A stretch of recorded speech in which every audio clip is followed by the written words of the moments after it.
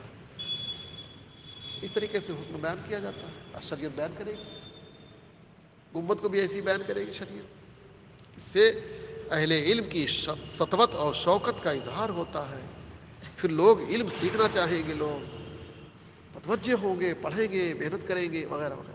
اس طریقے سے حسن کھینچ کے لا کے بیان کریں گے شریعت۔ لیکن عقل جو ہے وہ ایک ہی غلط بات ہے، بالکل بیکار ہے۔ اتنے بڑے جتنا اس میں لگا رہے ہیں، اسی کسی کو کوئی سوٹر دے دیتے، موزہ دے دیتے، چادر دے دیتے ہے، اس پہ پینٹ لگوائے چلے جا رہے ہیں۔ مزار شریف پر نہیں لگ رہا ہے پینٹ، کیا ہے؟ سب فالتو چیزیں ہیں۔ حقیقت تو فالتو ہے، عقل تو ہی کرے فالتو ہے، لیکن اب ہے تو شریعت کے دائرے میں لانے کی کوشش کی جائے گی، ڈیپ میں جائیں گے، بتائیں گے کہ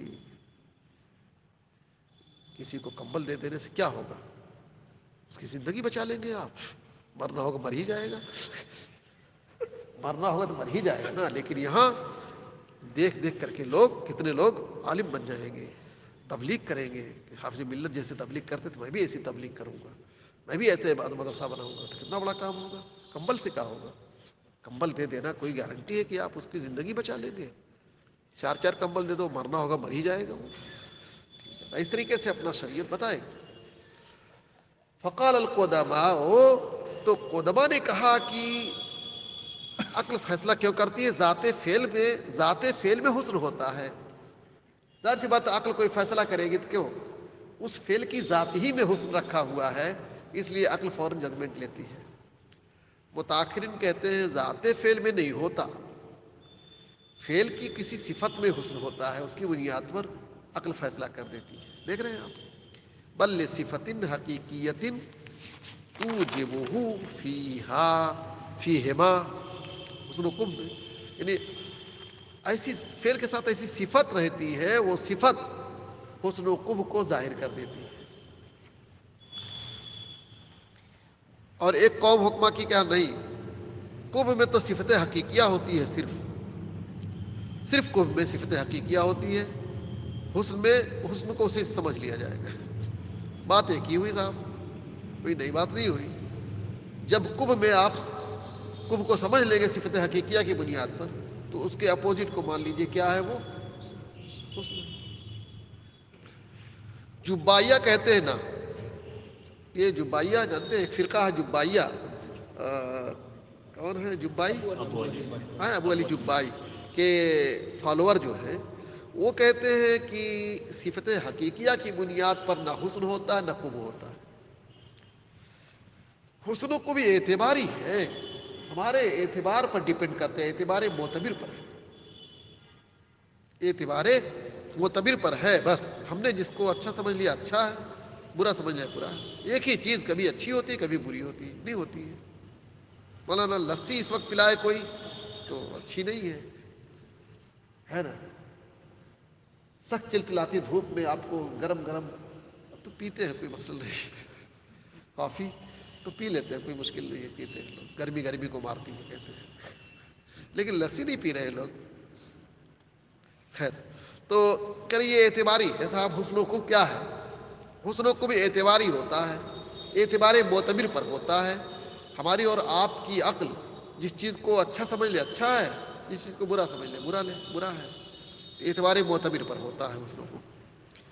ہمارے کیا ہے؟ والحق عندنا، ہمارے نزدیک، حنفیہ کے نزدیک کیا ہے؟ عام ہے، الاطلاق العام۔